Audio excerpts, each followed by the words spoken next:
میں نہ صرف خود آپ کا تعاقب چھوڑ دوں گا بلکہ اس طرف آنے والوں کو بھی لوٹا دوں گا۔ نبی کریم صلی اللہ علیہ وسلم نے اس کے لیے دعا فرمائی تو زمین نے اس کے گھوڑے کو چھوڑ دیا۔ سراقہ نے عرض کیا میرے لیے پروانہ امن لکھ دیجئے جو میرے اور آپ کے درمیان بطور نشانی رہے۔ آپ صلی اللہ علیہ وسلم نے حضرت ابوبکر صدیق رضی اللہ تعالی عنہ کے غلام عامر بن فہیرہ کو حکم دیا کہ اس کے لیے امان لکھ دو۔ انہوں نے چمڑے کے ٹکڑے پر امان نامہ لکھ دیا۔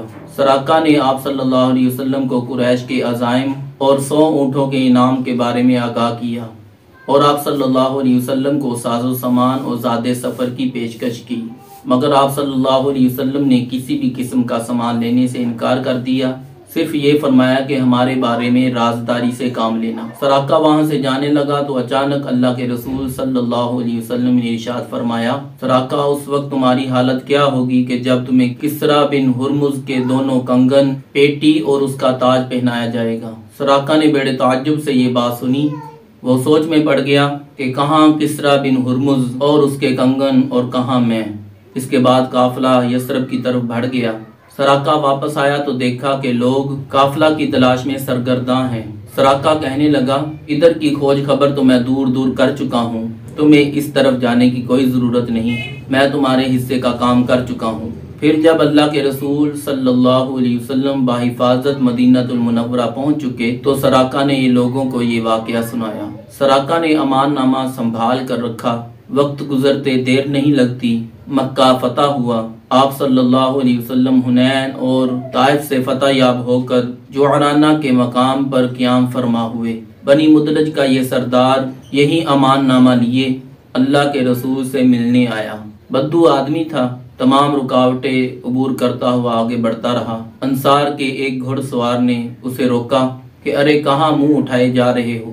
اس نے جواب میں وہی پروانہ جیب سے نکالا اور اسے رسول اللہ صلی اللہ علیہ وسلم کے سامنے پیش کیا۔ آپ صلی اللہ علیہ وسلم اس وقت اونٹنی پر سوار تھے۔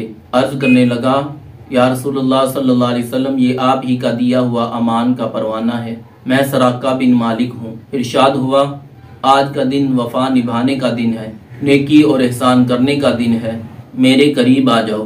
پھر چند لمحے بعد سراقہ بن مالک کو صحابی بننے کا شرف حاصل ہوا۔ اب وہ اسلام کا ایک سچا سپاہی تھا۔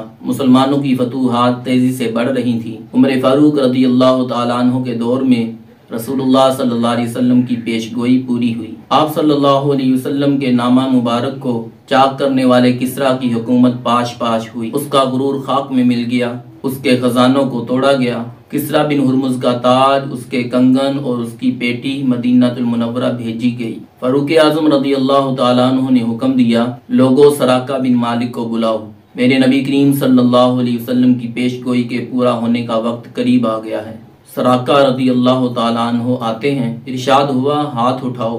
پھر آپ رضی اللہ تعالیٰ عنہ نے ان کے ہاتھ میں کسریٰ کے کنگن پہنائے اور فرمایا اللہ اکبر، اس اللہ کا شکر ہے جس نے ان کنگنوں کو کسریٰ بن ہرمز سے چھینا، اور وہ کسریٰ جو کہتا تھا میں لوگوں کا رب ہوں، آج اللہ تعالیٰ نے مسلمانوں کو یہ عزت و وقار عطا فرمایا کہ بنی مدلج کے ایک بدو کو اس کا مالک بنایا۔ اسی طرح نبی کریم صلی اللہ علیہ وسلم نے خندق کی کھدائی کے موقع پر جو پیش گوئی فرمائی تھی کہ مجھے کسریٰ کے خزانوں کی چابیاں عطا کر دی گئی ہیں، وہ بھی فتح مدائن کے موقع پر پوری ہو گئی اور آپ صلی اللہ علیہ وسلم کے خدام کو وہ چابیاں عطا کر دی گئیں۔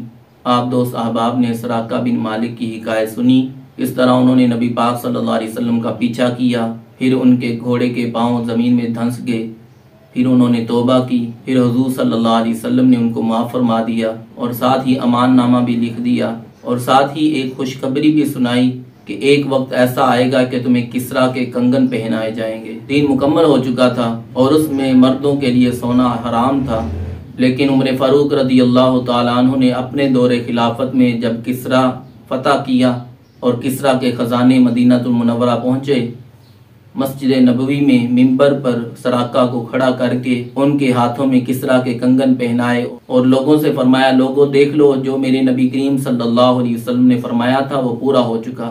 مردوں کے لیے سونا حرام ہے، لیکن چونکہ حضور صلی اللہ علیہ وسلم نے ان کے پہننے کی خبر دی تھی اس لیے میں ان کو سونا پہنا رہا ہوں، اور حضرت سراقہ رضی اللہ تعالیٰ عنہ ہاتھوں میں سونے کے کنگن پہن کے ہاتھوں کو ہوا میں لہرا رہے تھے۔ یہ تھے وہ صحابہ کرام جو حضور صلی اللہ علیہ وسلم کی ہر بات کو سچ جانتے تھے، ہر بات پر پختہ ایمان رکھتے تھے اور اس کو ویسے ہی پاتے تھے۔ اللہ تعالی ہمیں بھی حضور صلی اللہ علیہ وسلم پر ایسا ہی ایمان رکھنے کی توفیق عطا فرمائے، آمین۔